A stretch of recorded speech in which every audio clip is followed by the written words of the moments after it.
Queridos, eu queria compartilhar uma palavra com vocês e o Senhor tem falado muito a respeito disso no meu coração. E toda vez que o Senhor falava ao meu coração a respeito dessa palavra, essa imagem aqui vinha na minha cabeça, não é? Algo sendo construído, não é? Um muro aí sendo construído, ou uma edificação que seja sendo construída. Porque a palavra de Deus, ela vai dizer que o Senhor, dia após dia, está edificando a sua igreja, não é? Igreja não é uma coisa que já vem pronta, não é? Todo mundo aqui, acho que já teve um desejo e uma vontade de dizer assim, eu vou para aquela igreja porque ela está pronta, lá já tem tudo, mas querido, até a igreja que tem tudo, ainda não tem tudo. Porque igreja, quando ela foi pensada por Deus, ela foi pensada em uma construção, e a palavra diz que dia após dia, como igreja, nós estamos sendo edificados. Dia após dia, como igreja, nós estamos crescendo. Dia após dia, como igreja, nós estamos avançando. Mas nós não podemos esquecer, querido, que muitas vezes a gente usa muito a frase, né? Cristo é quem edifica a sua igreja. Isso é verdade? É. Mas essa não é toda a verdade. Porque quando a gente vai olhar para a palavra de Deus, ela vai dizer que essa edificação ela é conjunta. Diga assim comigo, Não tá, você está muito endurecido, não é? Dá um sinal com sua mão assim. Diga assim, eu e Deus estamos fazendo uma obra de edificação. Querido, nós precisamos entender isso. A responsabilidade de edificação da igreja é nossa e de Deus. Não, vamos trocar, não é? É de Deus e nossa, porque sem Deus a gente não consegue. A palavra vai nos dizer, em Mateus capítulo 16, verso 18, que depois de um tempo onde o Senhor estava conversando com os discípulos, e Jesus faz uma pergunta para os discípulos. Jesus pergunta para os discípulos assim, olha, quem as pessoas estão dizendo que eu sou? E os discípulos começam a dizer assim, olha, as pessoas têm dito que você é Elias, que você é Moisés ou alguns dos profetas. Aí Jesus diz para eles assim, mas e vocês? O que vocês estão dizendo que eu sou? E a gente conhece o texto, Pedro faz uma palavra ali profunda que marca a vida de todo mundo que estava ali e é registrado na palavra para marcar a nossa também. Pedro diz assim, tu és o Cristo, o Filho do Deus vivo. E no verso 18, Jesus então responde a Pedro. Diz assim, da mesma maneira, Pedro, eu te digo que tu és Pedro, e sobre essa pedra eu edificarei a minha igreja, e as portas do inferno não prevalecerão contra ela. O Senhor está olhando para Pedro e dizendo, olha Pedro, você teve uma boa revelação. Se você ver o texto todo,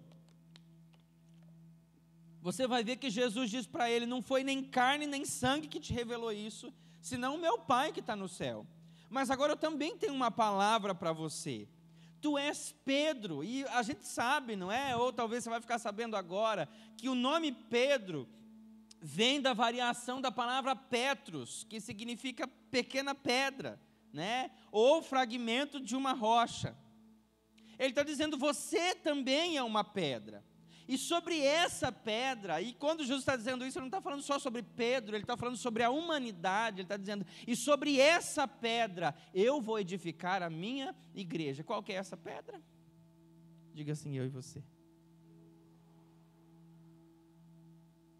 E aí ele vai dizer, e as portas do inferno não prevalecerão contra esta igreja. Querido, Deus olha para mim e para você, e Ele vê em mim e em você os colaboradores essenciais para que a igreja dele seja estabelecida. Vamos parar para pensar. É mais ou menos assim, Jesus é um engenheiro, ele que pensou tudo isso aqui, não é? Ele que desenhou tudo isso aqui. não é? E eu fico sempre me perguntando, o que Jesus tinha na cabeça quando ele pensou na igreja, né? Um monte de gente diferente, no mesmo lugar, um com gosto, outro com outro, não é? Daí você fala, vamos fazer uma camiseta junto, não consegue chegar no consenso de uma camiseta, não é? Porque um quer amarelo, outro quer verde, outro quer roxo, outro quer não sei o que lá, outro quer preto, outro quer branco, outro não sei o que lá, é assim ou não é? Daí alguém tem que dizer assim, vai ser tal cor, e pronto, acabou, é ou não é? O que Deus pensou? Mas o Senhor, Jesus é um engenheiro, o Espírito Santo é um mestre de obras, porque Ele está aqui trabalhando junto com a gente, não é? Na gente, através da gente. E eu e você, querido, nós somos os serventes. Hã? Nem os pedreiros não é, nós somos os serventes. Minha colher. Orelha seca, não é? E o Daniel pode falar muito bem disso, né? Quando você pega uns camaradas para trabalhar, tem um servente que eles são bons, mas também tem uns que dá mais trabalho do que ajuda, é ou não é? Assim é a gente, não é? Tem gente que ajuda, que é uma beleza, mas tem gente que mais dá trabalho na obra do que... Mas não é você. Olha para alguém que está perto de você, diga, não é você. Diga, você não dá trabalho. Não, volta. Fala só um pouquinho. Só um trabalhinho, não é? Mas, querido, quando nós olhamos para a palavra, a própria palavra de Deus vai falar sobre algumas coisas que nós precisamos ter nessa edificação para que ela fique de pé. Assim como uma edificação terrena, ela precisa seguir todo um parâmetro, não é? Precisa medir e pôr em prumo e ver se está alinhado, ver se não está. Se fizer de qualquer jeito, não vai dar certo. É ou não é? Eu lembro que queria fazer uma obra lá em casa. Queria pôr assim um piso na parede, atrás de onde ficava o fogão, assim. Que a pia ficava para cá e o fogão tinha que ficar numa outra parede. E daí você sabe, vai fritar, mancha, aquela coisa toda, eu queria pôr piso. Comprei os pisos e disse assim, facinho, eu mesmo vou instalar os pisos.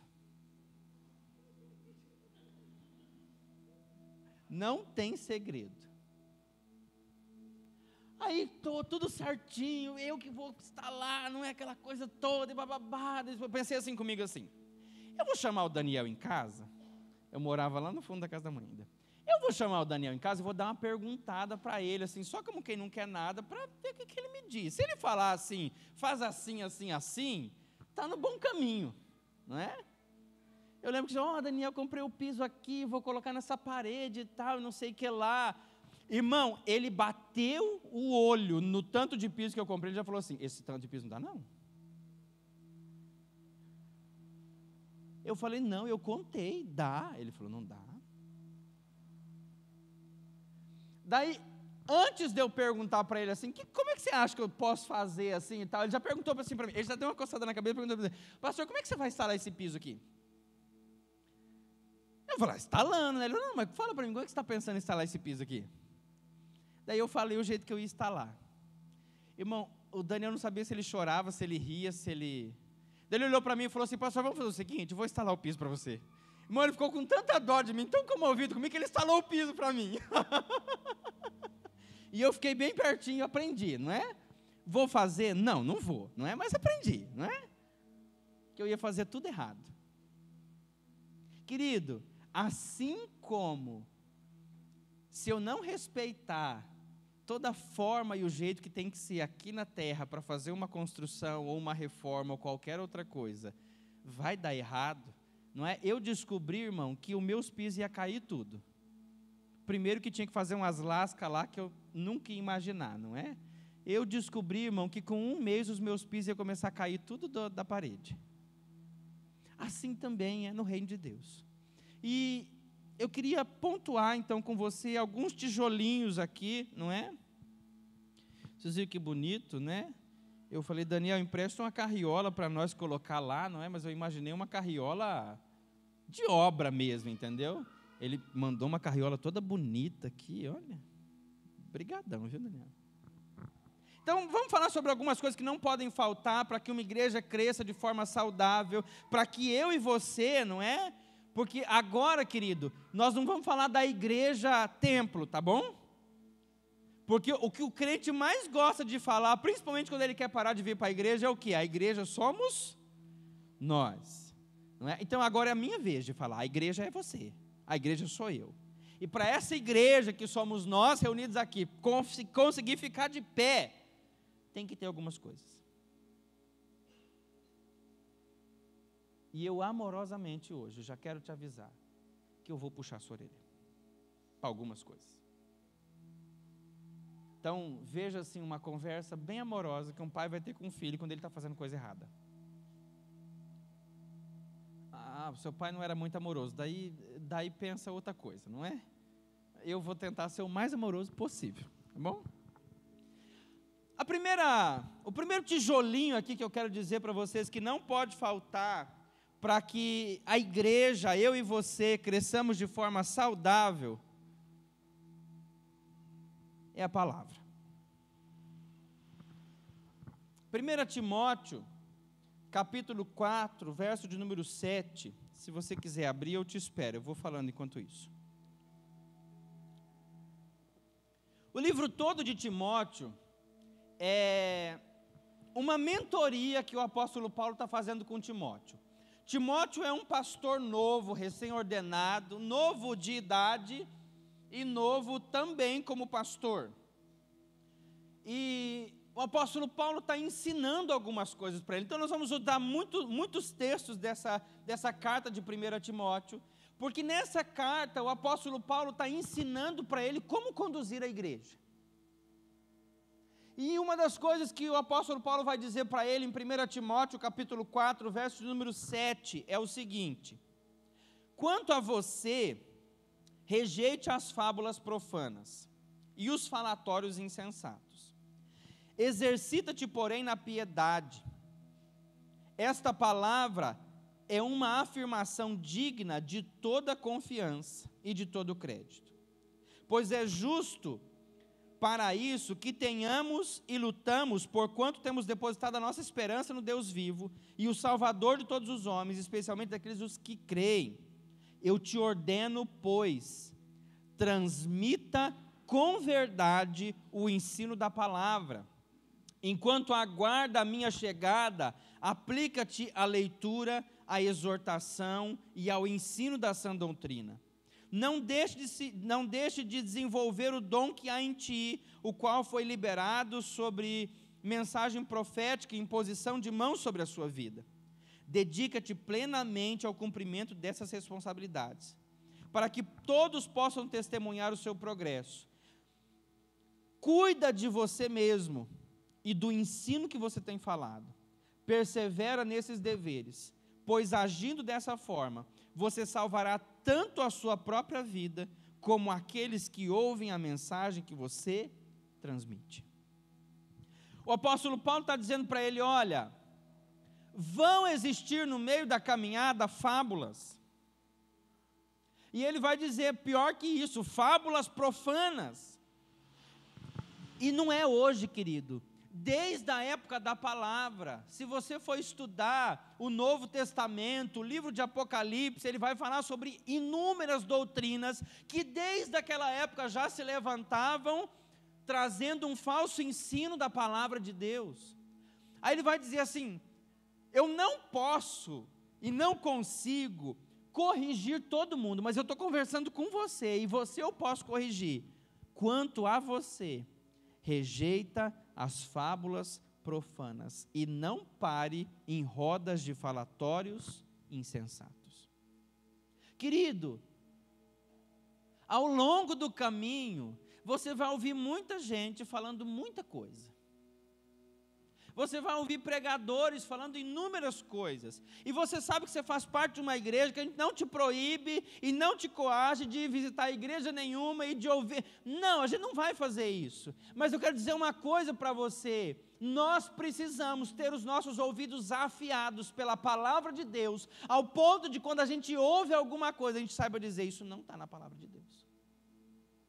A palavra vai falar sobre os crentes de Bereia, sobre os bereanos, e a palavra vai dizer que alguém está pregando a palavra para esse povo, e eles estão abrindo as escrituras e olhando na Bíblia para ver se aquilo que estava sendo pregado era verdade. Porque é inevitável que se levante ao longo da caminhada fábulas. E quantas pessoas você já ouviu e já viu levado por fábulas? Não vem aqui que a sua vida vai ser uma bênção. Fábula. Entregou a vida para Jesus, semana que vem já está na luta, não é? O inimigo já está tentando te derrubar. A família já está lutando contra. É verdade ou não é?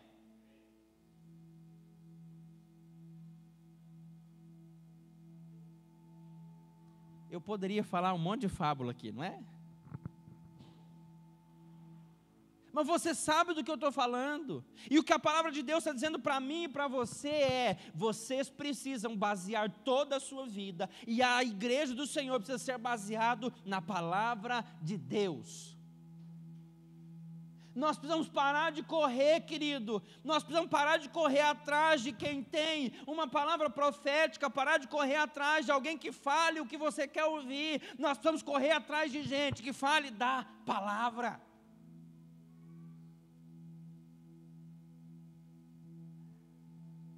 Quando você ouve alguém dizendo assim: eu vou sair dessa igreja que eu estou, porque agora eu encontrei uma igreja boa. Daqui a pouco essa igreja também não vai ser boa, porque essa pessoa não está baseando a sua vida na palavra, ela está baseando naquilo que ela ouviu. Não, ela foi lá, ela ouviu um negócio bom, gostou, aquela é a igreja boa. O dia que alguém pegar no pé dela lá, ela vai achar uma outra igreja boa.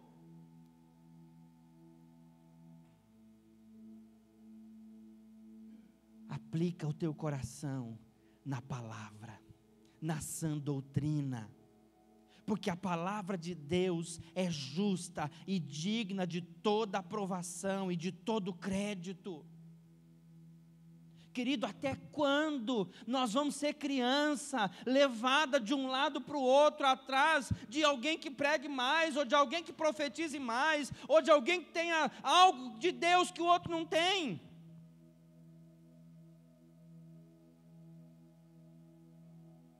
E no final de tudo, querido, Deus só tem compromisso com aqueles que têm compromisso com a sua palavra.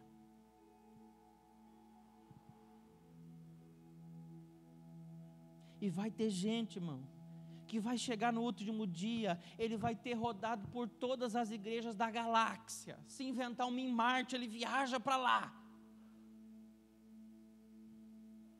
Mas que o que vai ouvir do Senhor é: apartai-vos de mim, maldito, porque eu não te conheço. Porque o que Deus está se importando, querido, é que o nosso coração seja aplicado na palavra de Deus. Ele está dizendo: aplica o teu coração na palavra, na sã doutrina. Ela é justa, ela é verdadeira, ela não te engana.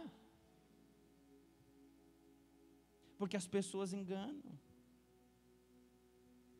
Porque tem muita gente vestida de homem de Deus que engana.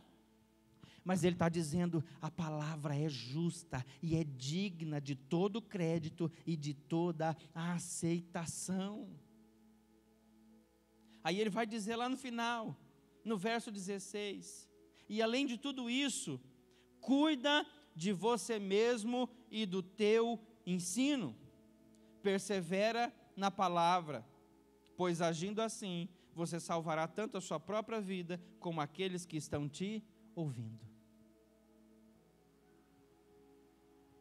No final de tudo, o que Deus está dizendo é: cuida de você. Cuida se o teu coração está aplicado no ensino que você diz que tem.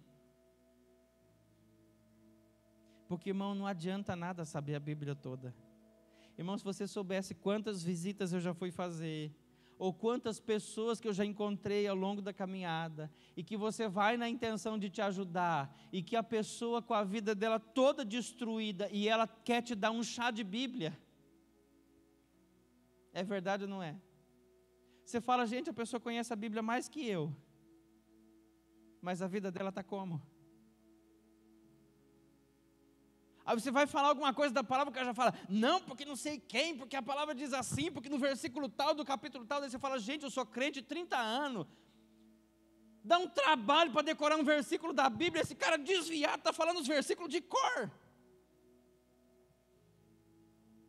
Mas a palavra diz que no grande dia, o Senhor não vai olhar e dizer assim, cita Romanos 13, verso 3, e se você acertar, você vai entrar. O que o Senhor vai estar olhando para nós é quanto do nosso coração a gente aplicou na palavra. Quanto do nosso coração a gente aplicou na vontade de Deus que está manifesta na sua palavra. Porque não tem muita coisa, não, amor. Eu quero saber qual é a vontade de Deus. Está na palavra. A vontade de Deus é que vocês amem uns aos outros. A vontade de Deus é que vocês sejam generosos uns com os outros. A vontade de Deus é que você tenha educação. Até isso está na palavra. Ele já sabia que ia ter que pedir para o povo ser educado. A palavra de Deus diz que a vontade de Deus é que vocês amem a todo mundo. A palavra de Deus diz que o desejo do coração de Deus para a tua vida é que você seja contente, agradecido. Está na palavra. Mas a gente fica correndo atrás de uma coisa, sabe? Que está fora da palavra. Eu quero que alguém fale para mim qual é o meu propósito. Ali é a Bíblia. E a gente até pede, não é? Eu vou no culto hoje, Deus usa alguém para falar comigo da tua... Está na Bíblia, abre a tua Bíblia. Deus é bom, querido, Ele é gracioso, Ele é misericordioso. Às vezes Ele vai ter misericórdia da gente, não é? Estamos lendo a Bíblia, não estamos entendendo nada, não é? Daí, sabe aquela historinha, entendeu o que é que eu desenho? Daí você fala, não entendi nada, Deus. Daí Deus fala, peraí que eu vou desenhar. Daí Deus traz alguém até você, que fale algo para vocês. Ah, nossa, verdade, aquele texto que Deus estava falando comigo era isso. Daí tem gente que sai maravilhado, não é? Nossa, Deus usou alguém para falar comigo hoje. Irmão, você devia sair envergonhado. Deus está querendo falar comigo há tanto tempo, porque eu não estou dando ouvido, Ele teve que trazer alguém para falar aqui o que Ele queria falar e eu não deixei. Então eu não estou jogando fora, ou eu não estou querendo dizer para você que Deus nunca vai usar ninguém, ou que se alguém chegar para falar alguma coisa para você é mentira. Não, Deus pode usar. Mas o que eu estou dizendo para você é que Ele quer falar com você. E a primeira maneira que Deus quer falar com você é através da palavra.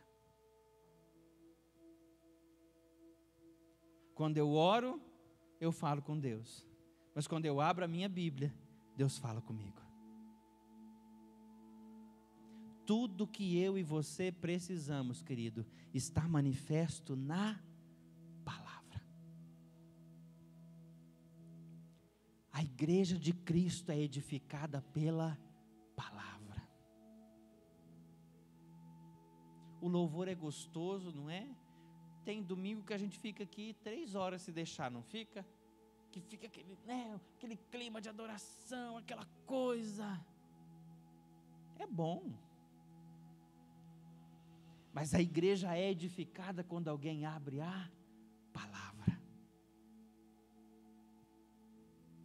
E não precisa, você não precisa gostar. Já ouviu alguém dizendo assim, não gostei da palavra hoje?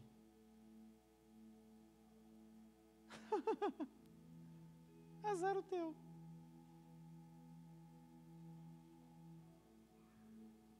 E sabe o que eu já descobri? Que os cultos que a gente sai menos gostando da palavra é aqueles que Deus mais estava falando com a gente. E daí cutucou demais e a gente passou do nível do glória a Deus para o emburradinho. É verdade ou não é? Porque ninguém quer Deus cutucando nossas feridas, não é? Ninguém quer Deus dizendo para a gente que a gente tem que mudar. É por isso que a gente corre atrás de coisas e de pessoas que vão falar para você. Querido, eu já vi gente liberando palavra para pessoas que abriram o coração para mim, comigo, estava na lama, e alguém chegar num culto e ir na pessoa e dizer assim: Deus está se agradando da sua vida. Como é?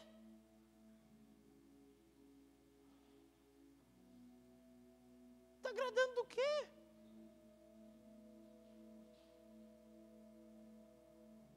Mas a gente quer ouvir aquilo que a gente quer ouvir. Pensei em outra coisa, mas não saiu só isso. A gente quer ouvir aquilo que a gente quer ouvir. Permaneça fiel à palavra. Permaneça fiel à palavra. Não existe mais nada que a gente possa dizer diferente disso. Permaneça fiel à palavra. Se Deus quiser, Ele vai levantar. Se Deus quiser, Ele vai usar. Se Deus quiser... Não. Primeiro de tudo, palavra. Quer ouvir Deus falando com você? Abre a sua Bíblia. Deus fale comigo. Abre a sua Bíblia. Deixa Deus falar com você. O segundo tijolinho que não pode faltar nessa edificação chamada igreja, eu e você, chama-se amor.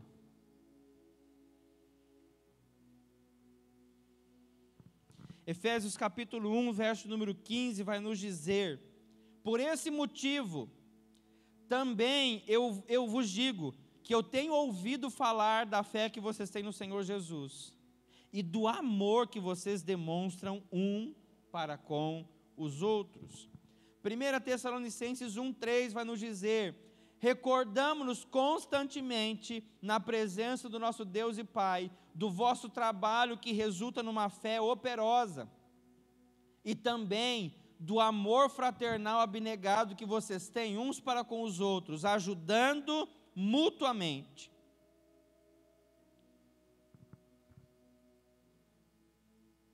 Filemão, capítulo 1, verso de número 5, portanto, de onde eu estou, eu ouço a respeito de vocês, que vocês têm uma fé muito grande, e do amor que vocês têm uns pelos outros. Sabe quantos textos você vai encontrar na Bíblia do apóstolo Paulo falando sobre uma igreja, dizendo para ela: olha, a fé que vocês têm é muito profunda, e o amor que vocês têm uns pelos outros, a fama do amor que vocês têm uns pelos outros, chegou até mim?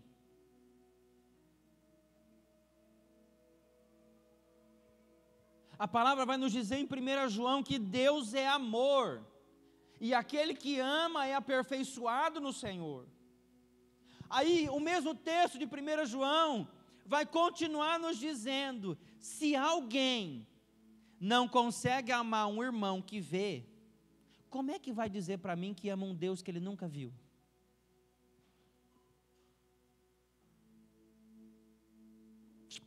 Não é? Irmão, essa é a grande verdade. Se você não consegue amar uma pessoa que os seus olhos estão vendo, como é que você vai dizer para mim que ama um Deus que você nunca viu? Querido, a maior marca de uma igreja, a maior marca de um cristão tem que ser o amor. O maior testemunho cristão que você pode dar, por onde você estiver, é o amor. Todo mundo me trata mal, mas você não me trata. Isso é testemunho.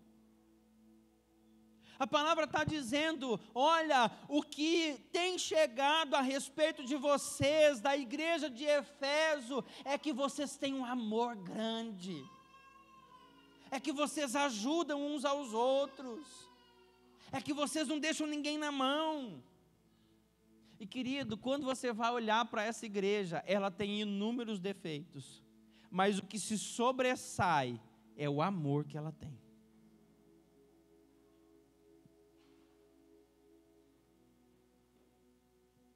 Querido, como nós temos sido conhecidos no meio onde vivemos?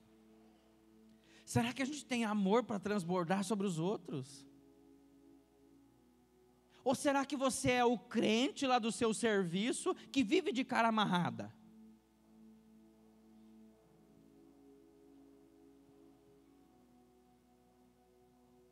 Crente casca de limão, não é? Chegou perto, já...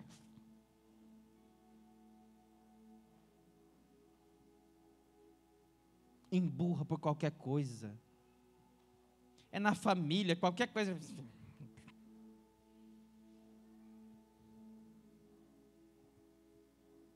Amor. Não pode faltar amor, querido. Não pode faltar amor na família. Que família que é perfeita, irmão? Eu não sei a sua, a minha, bem longe da perfeição. Não é? Junta para uma reunião de família, irmão, da guerra, da briga, da gritaria, não é? Tem aquele tio que bebe e começa a falar abobrinha. É ou não é? Ou é só a minha família que é desnegociada? Toda família tem. E se os meus que dá trabalho estão assistindo, um beijo, melhora, viu?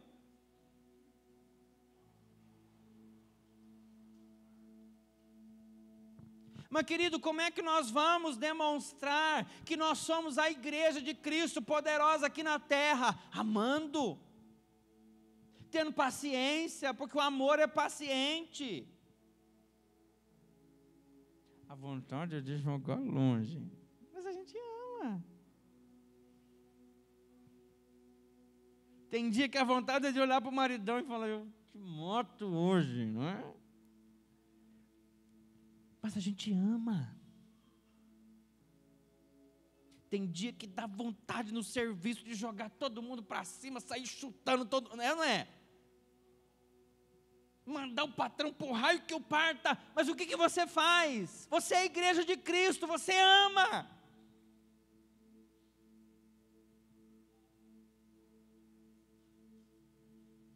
E você continua, e você persevera, e você prossegue. Irmão, quem que é que gosta de frequentar uma igreja onde todo mundo é cara feia, não é? Eu não estou falando de feiura, tá bom? Pode ser feio, não é pecado, mas tem que pelo menos dar um sorrisinho. Fica mais bonito quando sorri. Olha para alguém que está perto de você e diga assim, você fica mais bonito quando sorri. Dá um sorrisinho para a pessoa aí agora. Credo, que falso, dá um sorriso de verdade.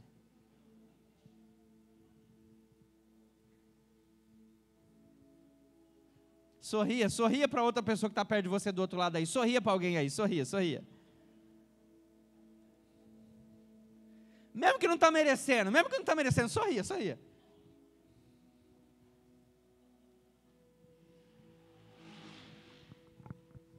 Nós precisamos demonstrar uns para os outros amor. Essa precisa ser a marca da edificação, que somos eu e você, a igreja do Senhor.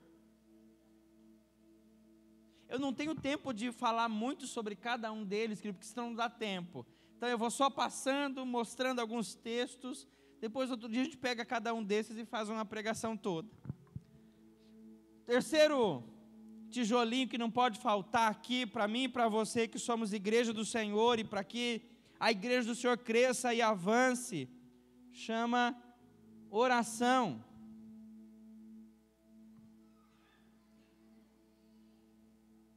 Em 1 Timóteo, no capítulo 2, verso número 1, diz assim, antes de tudo, recomendo que vocês constantemente façam súplicas, orações, intercessões e ações de graça em favor de todas as pessoas. Peço também que vocês orem pelos governantes e por todos aqueles que exercem autoridade na nação, para que vocês consigam ter uma vida tranquila e pacífica, com toda piedade e dignidade. Isso é bom e agradável diante de Deus, o nosso Salvador. Querido, o texto começa falando sobre, simplesmente a respeito de oração. Eu peço que vocês façam súplicas, orações, intercessões, ação de graça, e em todo momento, que vocês façam isso por todas as pessoas. Tudo que vocês precisam, vocês têm que apresentar a Deus em oração. E a sequência sempre é essa: súplica, oração, intercessão e ação de graça. Aí ele vai dizer assim: mas além desse geral de orar aí por todo mundo, vocês que são igreja do Senhor também precisam orar pelos seus governantes. Qual foi o último dia que você orou para os nossos governantes? Qual foi o último dia que você liberou uma palavra de oração sobre o nosso prefeito, sobre os vereadores?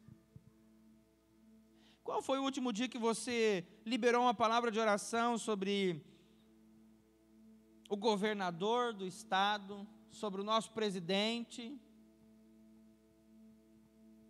Querido, vamos colocar um ponto aqui. A palavra não está dizendo que tem que concordar para orar. Ah, pastor, mas eu não concordo com esse governo. O problema é teu. Incentiva mais gente a votar diferente depois. Mas a Bíblia está dizendo que é nossa obrigação como igreja orar por aqueles que são os nossos governantes e por todos aqueles que sobre nós exercem autoridade. Vamos parar para pensar? Se eu preciso orar para todo mundo que exerce autoridade sobre a minha vida, qual foi o último dia que você orou pelo seu patrão? Só fala mal dele, não é? Você é um monte de vaca. Essas as coisas que eu posso falar, claro, né? Isso aí, ó, quanto mais tem, mais quer. Aí, ó, ficou rico, não olha nem para os funcionários. É na riqueza dele que sai o teu salário, querido. Ore por ele. Ore em primeiro lugar para que ele encontre salvação, que já vai te ajudar bastante, não é? Se ele só se converter, já vai ajudar muito. Ore para que haja justiça no coração dele. Não, é mais fácil, não é? É mais fácil reclamar, mais fácil murmurar, é mais fácil, tudo eu. Quem não é visto não é lembrado, irmão. Se tudo é você, senão que a hora que tiver lá uma oportunidade boa, ele vai lembrar de quem? Você. Então vai fazendo e orando por ele. Não, parece que não pensa.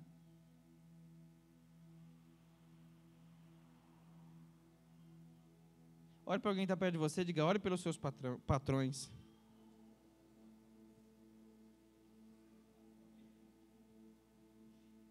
Não. Olhe para essa pessoa e diga assim: talvez você não foi promovido porque você não tem orado por eles.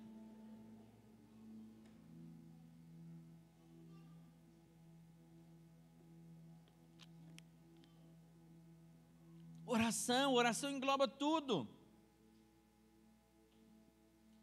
Marcos 11:17 vai nos dizer, o próprio Jesus está conversando com os discípulos e diz assim: será que eu preciso lembrar a vocês? Está escrito: a minha casa será chamada casa de oração para todos os povos. E ainda 1 Timóteo 2,8 vai dizer: portanto, determino que os homens orem em todo lugar, levantando mão santa, sem ira e sem... Já piorou. Porque agora não é só orar. Ele está dizendo que vocês levantem as mãos de vocês para orar, e que as mãos de vocês não tenham ira e nem... Irmão, só orar está fácil, não é? Mas o texto está dizendo: não adianta nada você orar com o seu coração cheio de ira.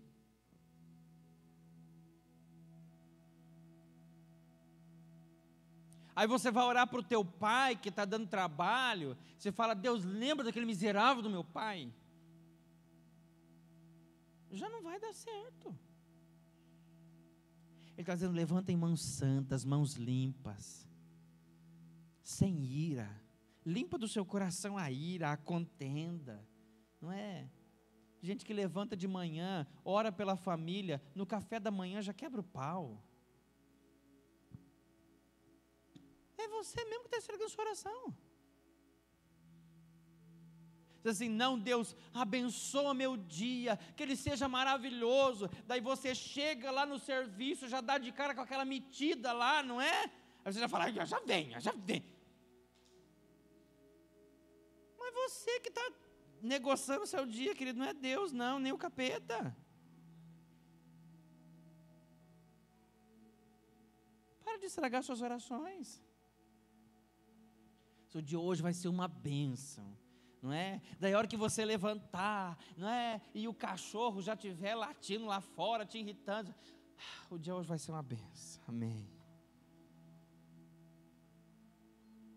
Aí a mulher já levantou de TPM, né? Aquele negócio, hoje meu dia vai ser uma bênção. Continua profetizando, continua orando. Eu vou acordar as crianças para ir na escola, já aquele negócio, né? Já acorda, hoje meu dia vai ser uma bênção. Resista ao diabo e ele vai fugir de você, irmão. Agora a pessoa no primeiro percalço que já tem de manhã, já joga tudo para o alto, e agora já que, não é? Já que está no inferno mesmo, abraça o capeta. É abraçado você e ele, eu não. E não vem me abraçar depois de abraçar o capeta também não.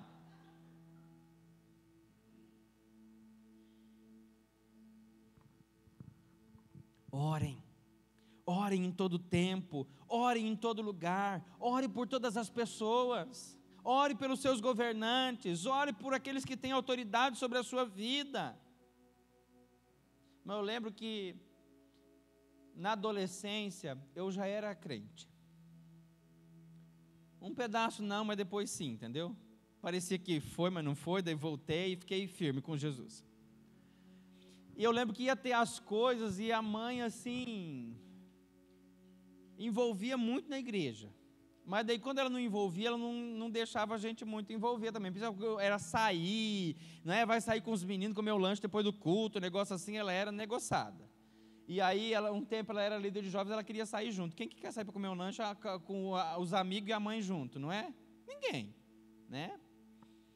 Daí, o pessoal já começava a falar durante a semana. Não, porque domingo a gente vai sair depois do culto, sábado a gente vai sair depois do culto comer um lanche, não sei o que lá. Irmão, não tinha muito o que eu fazer, entendeu? O que eu fazia? Eu ia orar. Deus, que domingo a mãe não queira sair.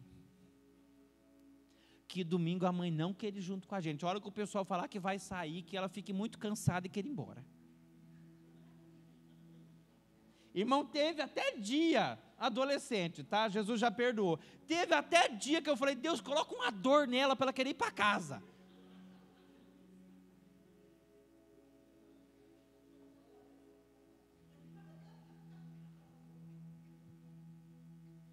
Irmão, mas dava certinho que eu orava e ela não ia. Aí a gente ia solto, não é? Não fazia nada de errado não, irmão. Era só para estar com os amigos sem a mãe junto, entendeu? Era só vontade. E mandava dinheiro ainda, que era o mais importante, claro. Deus que ela não vá, mas que ela dê o dinheiro, entendeu? Tinha que multiplicar a oração. Querido, não importa a área da sua vida ou o que você precise, a igreja de Deus, tanto física quanto a igreja de Deus que somos eu e você, vence através da oração. Faltou oração, querido, faltou vitória. Em quarto lugar, quarto tijolinho que não pode faltar. Ficou de ponta cabeça? Não. Generosidade. Provérbios 11, 25 vai dizer assim: o generoso sempre prospera. Ele dá e o Senhor dá muito mais a ele. Ele oferece ajuda ao necessitado e conforto também recebe no dia que precisa. Não preciso falar nem muita coisa, querido. O texto já diz: a alma generosa prospera. Irmão, nada contra. Se você rir, eu vou saber que é você. Mas a gente vai ofertar na casa de Deus. Tem dia que a tesoureira, o pessoal que vai conferir lá depois a entrada de oferta, a nota vem tão amassadinha, que eles acham que eram 5 e eram 2. Que parece que a gente está dando com tanto, sabe? Ele diz assim: o generoso, ele dá e o Senhor derrama mais sobre ele. E eu não estou falando só com a igreja não, irmão, só dízimo e oferta não. Isso aí você já está careca de saber, irmão. Se você é fiel, você é generoso com o seu dízimo, com a sua oferta, você entrega na casa do Senhor aquilo que é devido do Senhor. Mas, querido, quando nós falamos de generosidade, nós estamos falando com o Senhor, nós estamos falando de generosidade uns com os outros. Quantas vezes a gente, como igreja de Cristo, fica sabendo que alguém está passando por um problema, por uma dificuldade, e em vez de ser generoso e querer ajudar, vai dizer assim: sabia que uma hora ia se dar mal. Coração ruim da bobônica. Não, está colhendo o que plantou. Se está colhendo o que plantou, é problema dele, não é problema teu. Seja generoso. Porque Deus tem compromisso com o generoso. A alma do generoso sempre prospera. Então não importa o que está acontecendo, seja generoso. A alma do generoso sempre prospera. Maridão, seja generoso com a sua esposa. Abençoa ela. Presenteia ela. Seja generoso com ela. Esposa, seja generosa com o seu marido. Da forma como você puder, faça a comida preferida dele, não é a hora que ele chega, aquela jantinha preparada lá para ele.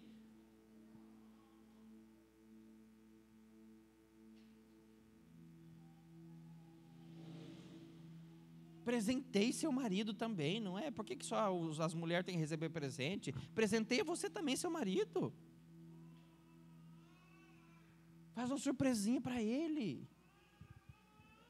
Pais, sejam generosos com seus filhos. Os filhos aí falam glória a Deus. Uhul!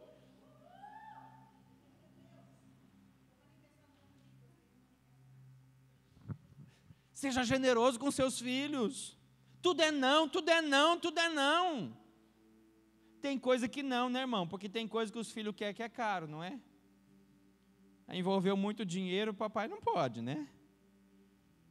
Mas às vezes coisinhas simples. E a gente... A alma generosa prospera. Dê e Deus te devolverá boa medida, recalcada, sacudida e transbordante. Querido, aprenda a ser generoso. Onde você estiver, aonde você for, querido, são sementes que você libera, e toda semente liberada vai voltar para você. 2 Coríntios 9,6 vai nos dizer: aquele que semeia pouco, pouco também colherá, mas aquele que semeia com generosidade, da mesma forma colherá com fartura.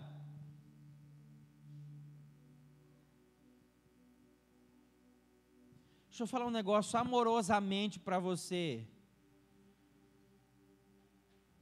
Para de ter medo disso aqui.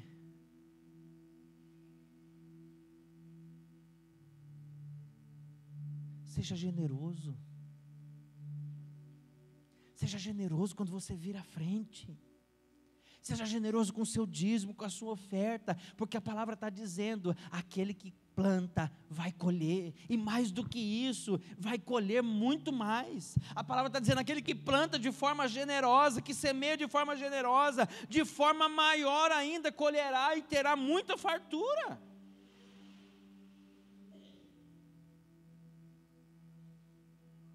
Ah, pastor, você está falando isso porque a igreja está precisando? Também está. porque tem conta para pagar todo mês aqui. Mas eu não estou falando só por necessidade. Eu estou falando porque essa é a chave para que você seja abençoado. Dê e Deus te devolverá boa medida, recalcada, sacudida e transbordante. Você sabe tudo isso. Por que não é generoso? A igreja de Deus precisa ter como marca a generosidade. O amor, querido, generoso é aquele que, sabe, não tem medo ou dó de fazer por outra pessoa, ou de semear em pessoas, em vidas. Semeie em projetos missionários. Semeie na vida de pessoas que você conhece, que talvez estejam precisando. Semeie na casa de Deus. Aí, nunca rompe na vida, porque não é generoso. Nunca avança, porque não é generoso. Tudo é não. A esposa fala uma coisa, não. O filho fala uma coisa, não. Vê alguém precisando, não. Vem na igreja, o pastor fala, traga o seu dízimo, a sua oferta, não. Aí a bênção olha para você também e fala, não.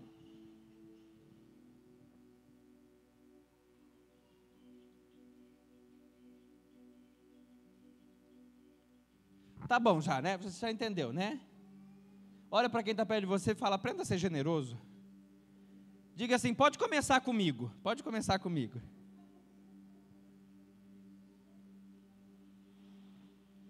Se eu fosse você, já pagava um lanche para essa pessoa que está do seu lado hoje. Aleluia. Aleluia, Deus está falando, irmãos.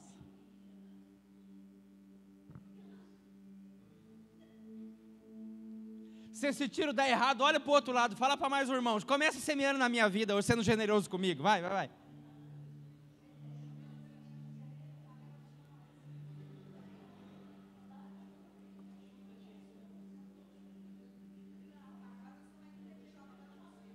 Não, agora pode.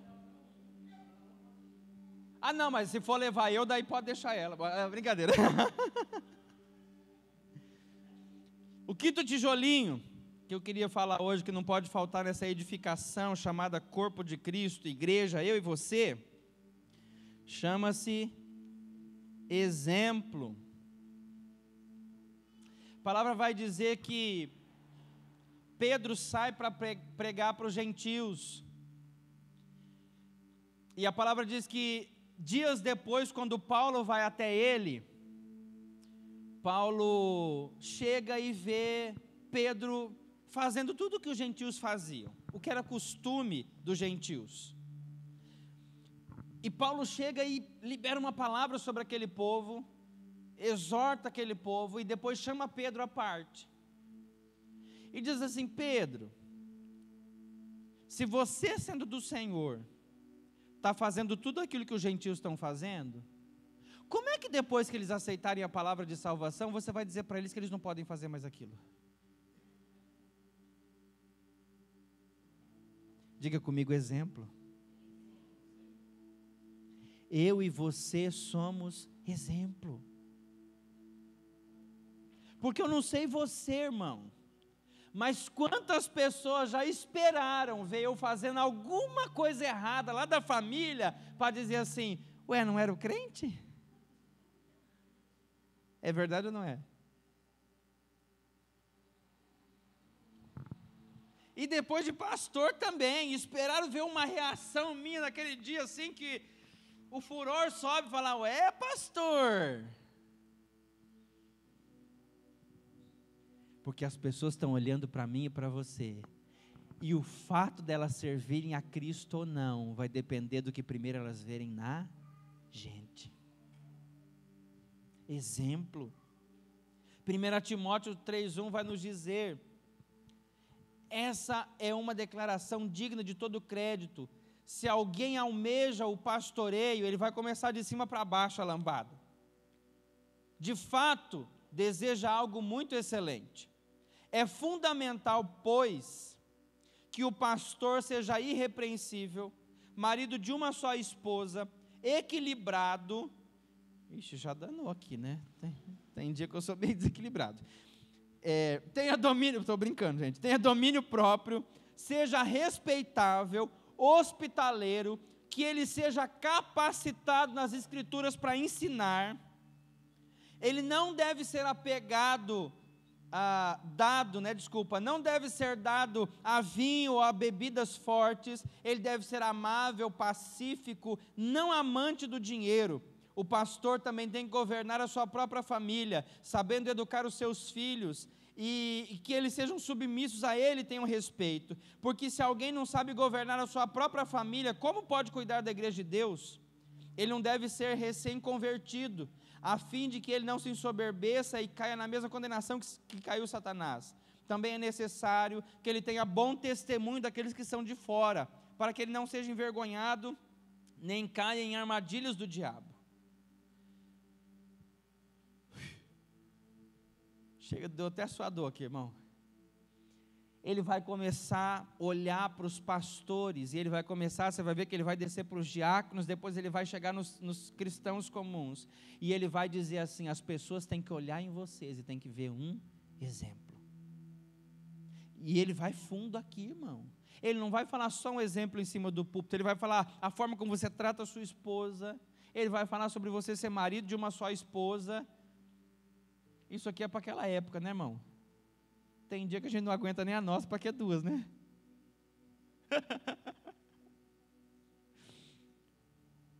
Olha o clima de suspense. Ó, não, gente, eu não vou morrer não, pode ficar tranquilo, ela sabe que é brincadeira.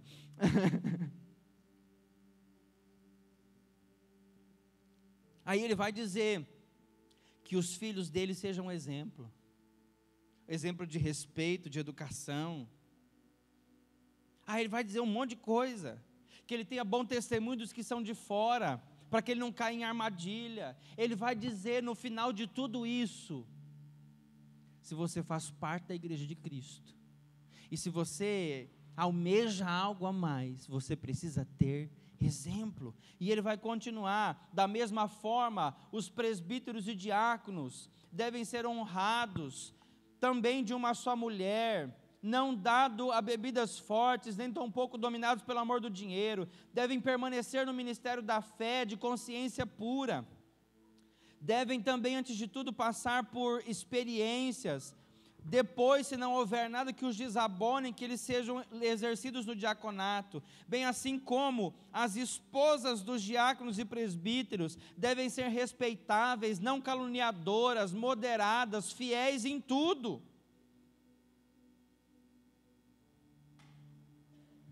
A mulher do diácono e do bispo não pode comprar e não pagar, ela não pode ser caluniadora.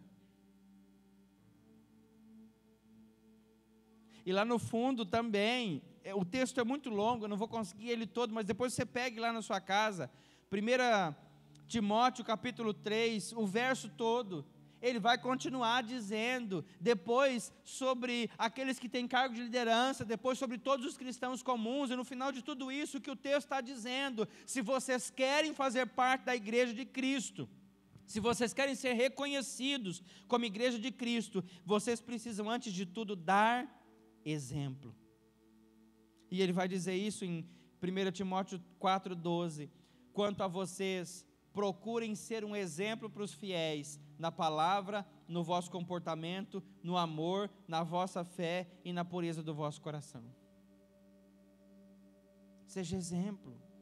E por último, para a gente encerrar e eu já orar com você, teria muito mais, mas esse foi o que o Senhor colocou no meu coração, que não pode faltar na vida de um cristão que deseja de fato ser o corpo de Cristo, é fé. A palavra vai nos dizer em Hebreus 11:6, que sem fé é impossível agradar a Deus, portanto, é necessário que qualquer pessoa que se aproxima de Deus, creia que Ele existe, e que Ele é recompensador daqueles que o buscam. Hebreus 11:1 vai nos dizer que a fé é a certeza daquilo que nós não vemos, e a convicção de fatos que nós esperamos. Portanto, foi por meio da fé que os antigos receberam um bom testemunho. Eles compreenderam que o universo foi criado através da palavra de Deus, e que aquilo que não existia foi produzido a partir daquilo que nós não conseguimos ver. E anote aí se você está anotando, em Atos capítulo 12, verso de número 5, eu não vou nem ler, eu vou só comentar com você para a gente orar. A palavra diz que Pedro é preso, porque estava pregando o evangelho, e a igreja se reúne na casa de alguém, e começa a orar, e a palavra diz assim, eles oravam cheios de uma grande fé, e a palavra diz que enquanto eles oravam de madrugada, um anjo aparece para Pedro, onde ele está preso, e a palavra diz que ele estava algemado pelos pés e pelas mãos, e tinham 2 guardas dormindo com ele dentro da cela, e a palavra diz que um anjo do Senhor entra onde Pedro está preso, acorda ele, solta as algemas dos braços e das pernas de Pedro, abre a porta da prisão, Pedro passa pelos guardas que estão dormindo, ele passa pela segunda porta, que é no final do corredor, os guardas lá também estão dormindo, e a palavra vai dizer que ele passa no terceiro, que é o portão de saída, e os guardas do portão de saída também estão dormindo. Ninguém acordou, ninguém viu Pedro, e de repente, o anjo do Senhor conduz Pedro até a casa que os irmãos estavam orando. E sabe o que eu acho maravilhoso nesse texto? Os discípulos, o pessoal todo, a palavra diz que eles estavam orando cheios de uma grande fé. Mas a hora que Pedro bate na porta, a palavra diz que o texto, uma das mulheres que estavam lá, ela olha pela porta, volta, sobe as escadas e diz assim, gente, Pedro está ali embaixo. E o texto diz que alguém fala assim, você está delirando, isso é impossível. E a palavra diz que a hora que eles descem, que eles abrem a porta, e que Pedro está na porta, conduzido pelo anjo do Senhor até ali, eles começam a fazer uma festa e uma gritaria, e Pedro tem que acalmar todo mundo, fala, fica quieto, senão os guardas vão vir e vão pegar. Querido, nós como igreja de Cristo, precisamos ser conduzidos por essa mesma fé. A palavra diz que a fé traz à existência coisas que não existem. Gente, a fé fazia minha mãe festeira ficar em casa para eu sair com os amigos. Você acha que o que mais que a fé não pode fazer? Através da fé, da oração da fé, nós somos curados. Através da oração da fé, nós vemos milagres acontecendo. Através de um coração cheio de fé, o Senhor faz prodígios e maravilhas. A gente poderia ler textos e mais textos aqui do que o Senhor fez, e eu poderia falar para você de coisas e mais coisas que o Senhor fez na minha vida, na nossa casa, na nossa família, através da fé. Fica de pé.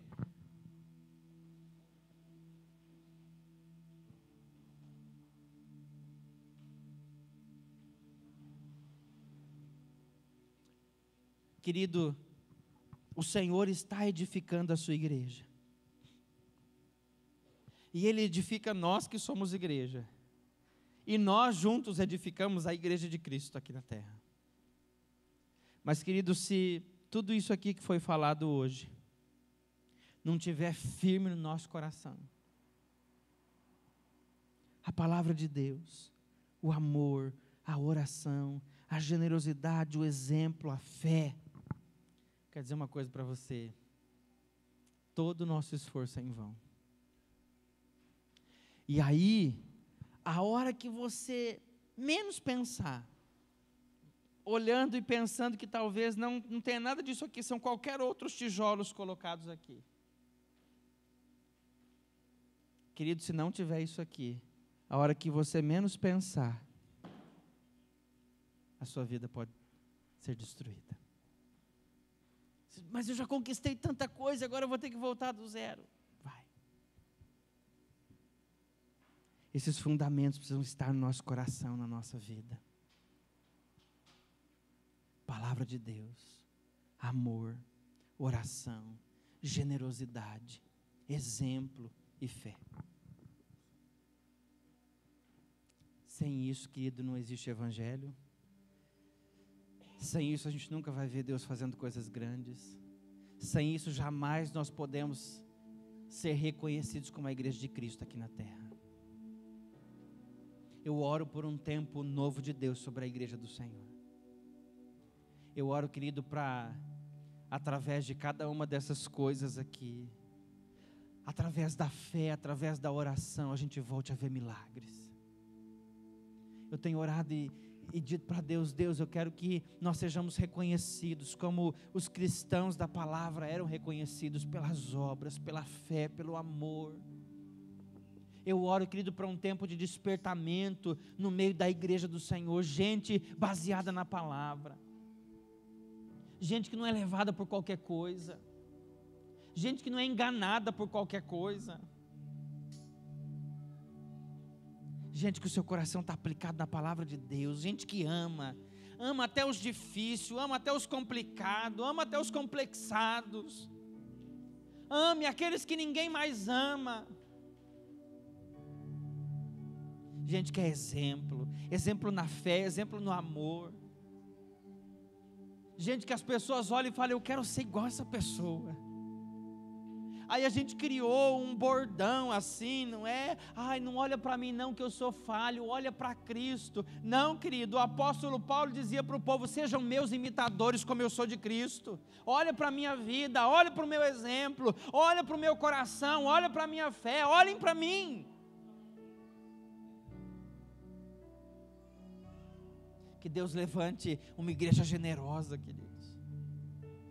A gente vai ter que ficar chorando para enviar missionários. Literalmente, irmão, que a gente vai ficar precisando chorando para pagar as contas da igreja no final do mês. Gente generosa, gente que ama, gente que não vai aguentar ver alguém necessitado, que já vai se mobilizar, chamar os irmãos: vamos ajudar. Deus está edificando a sua igreja, queridos, e Ele conta comigo e com você para essa obra. Deus está edificando essa igreja, e eu e você fazemos parte da igreja que o Senhor está edificando aqui na terra, e o Senhor está olhando para mim e para você, e dizendo: chega, acabou a hora de se esconder, acabou a hora de ficar com medo do que vão falar de você, é hora da igreja de Cristo brilhar na terra, querido. E quando o Senhor fala isso, Ele está falando comigo e com você. Mateus capítulo 5, Ele vai dizer: ninguém acende a candeia e coloca debaixo da cama, pelo contrário, ela coloca no lugar mais alto, para que a luz que está nela brilhe e ilumine todo mundo. E o texto vai continuar dizendo: assim também brilhem as vossas boas obras, e os homens olharão para você e glorificarão o nosso Pai que está no céu. Olha para alguém que está perto de você amorosamente e diga: chegou a hora de você brilhar. Diga: chegou a hora das suas obras brilharem. Diga: e a partir de você, a partir daquilo que Deus vai fazer na sua vida, muitas outras pessoas vão conhecer a Cristo.